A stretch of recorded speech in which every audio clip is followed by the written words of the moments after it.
Yes, it is generally permissible to piggyback 2 wires on a breaker, but adherence to specific conditions is crucial for ensuring safety and compliance with the National Electrical Code, or NEC.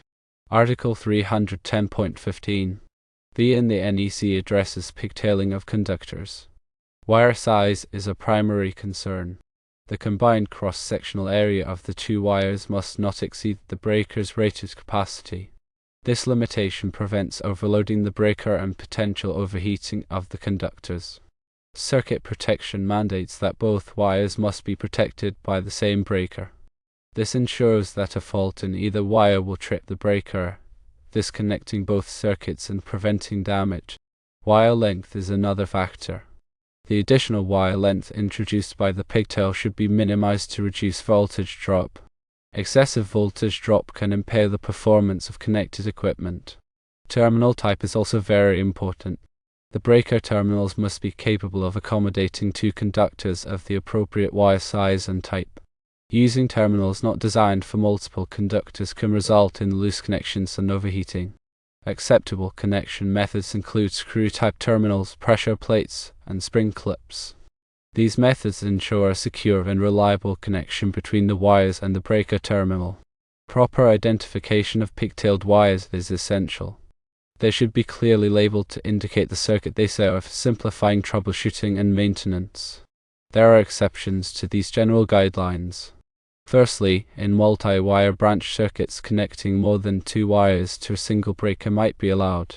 Secondly, certain types of equipment may prohibit pigtailing or require specialized connection methods. Caution should be taken. Pigtailing should only be performed by a qualified electrician who understands electrical codes and safety practices. Improper connections or exceeding wire capacity limits can lead to dangerous fire hazards. Always consult local electrical codes and a qualified electrician to verify that the specific application meets all applicable requirements. Consider the practical implications of these guidelines. If the breaker is rated for 20 amps, the combined ampacity of the 2 wires connected to it should not exceed 20 amps. Using a wire gauge smaller than the breaker's rating can lead to overheating. Ensure the breaker terminal is designed to accept 2 wires of the chosen gauge. Refer to the breaker manufacturer's specifications for guidance. Label each wire clearly, indicating the devices or circuits it supplies. Use a permanent marker or labeling machine to create legible and durable labels.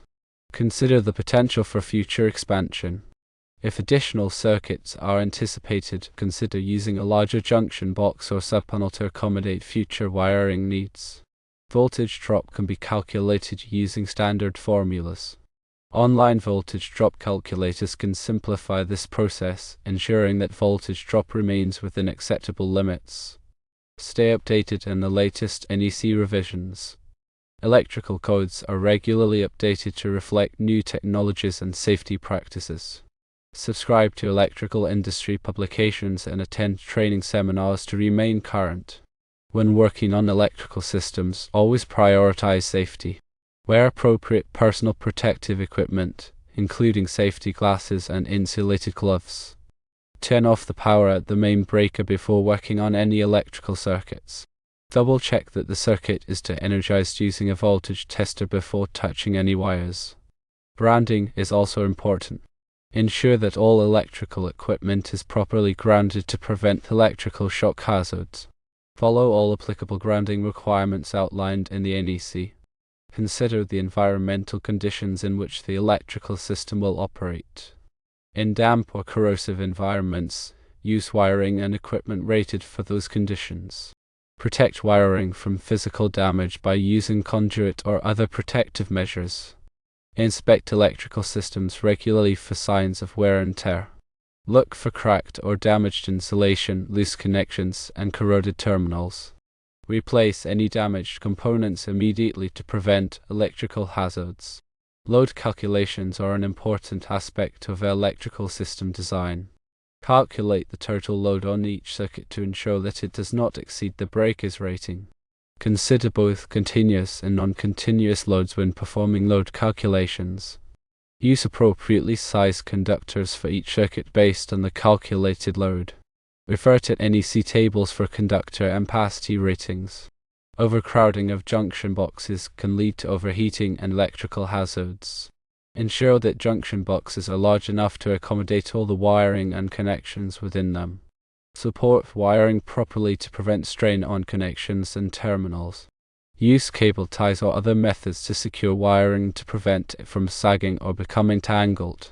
Clearly label all circuits in the electrical panel to facilitate troubleshooting and maintenance. Create a circuit directory that accurately reflects the function of each breaker. Educate occupants about electrical safety practices. Teach them how to identify potential hazards and what to do in case of an electrical emergency. Regularly test ground fault circuit interrupters, or GFCIs, to ensure they are functioning properly. GFCIs are designed to protect against electrical shock hazards in damp locations. Consider using arc fault circuit interrupters, or SIs, to protect against electrical fires caused by arcing faults. SIs are designed to detect and interrupt arcing faults before they can ignite a fire.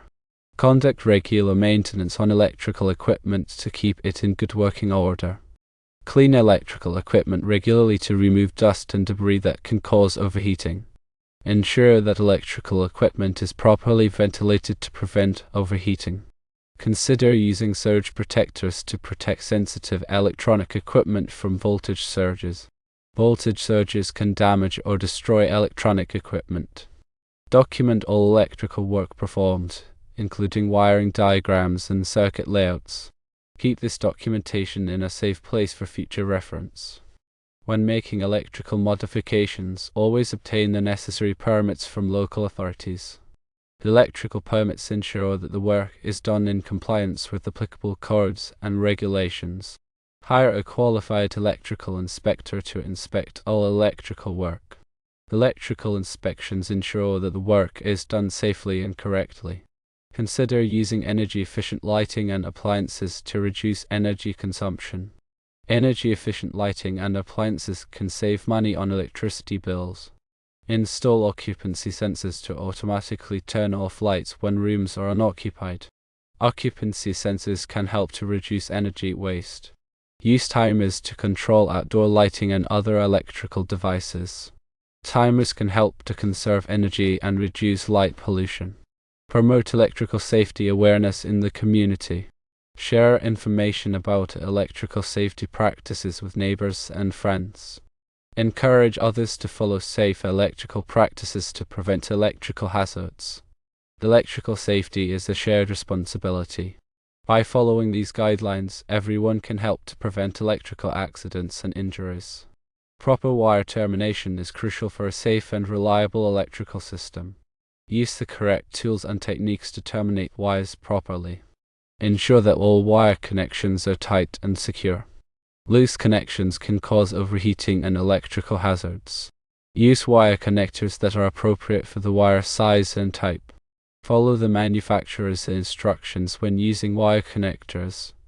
Avoid using tape as the sole means of insulating wire connections. Tape can dry out and become brittle over time, exposing bare wires. Use heat shrink tubing or other approved methods to insulate wire connections properly. Never overload electrical outlets. Overloading outlets can cause overheating and electrical fires. Use power strips with surge protection to protect electronic equipment from voltage surges. Avoid running extension cords across doorways or walkways. Extension cords can be a tripping hazard and can be damaged by foot traffic. Do not use extension cords as a permanent wiring solution. If you need additional outlets, have a qualified electrician install them.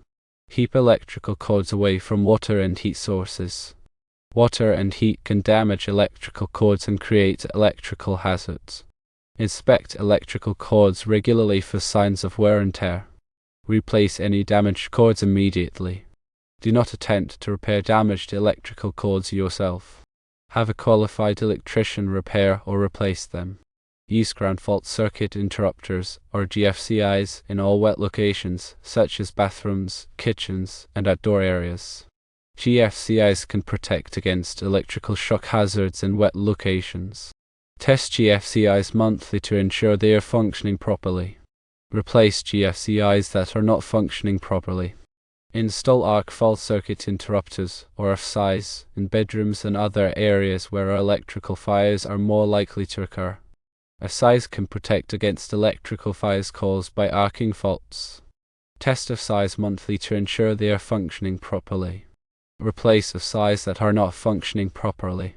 Have a qualified electrician inspect your electrical system periodically to ensure it is safe and up to code. Electrical inspections can identify potential hazards and prevent electrical problems. Follow all applicable electrical codes and regulations. Electrical codes and regulations are designed to protect people and property from electrical hazards. Stay informed about electrical safety practices. Learn how to identify potential hazards and how to prevent electrical accidents. Teach children about electrical safety. Children should be taught not to play with electrical outlets or appliances. Store flammable materials away from electrical equipment. Flammable materials can ignite if they come into contact with electrical sparks or heat. Have a fire extinguisher readily available in case of an electrical fire. Use a Class C fire extinguisher for electrical fires. Do not use water to extinguish an electrical fire. Water can conduct electricity and increase the risk of electrical shock. If you smell smoke or see sparks, turn off the power immediately and call the fire department. Do not attempt to investigate the source of the smoke or sparks yourself. Leave the area immediately and wait for the fire department to arrive. Electrical safety is a serious matter. By following these guidelines, you can help to prevent electrical accidents and injuries. Firstly, consider the long-term reliability of connections. Secondly, use high-quality connectors and terminals that are designed to withstand vibration and thermal expansion. Thirdly, apply anti-seize compound to threaded connections to prevent corrosion and ensure easy disassembly in the future. Finally, regularly inspect connections for signs of loosening or corrosion and tighten or replace them as needed.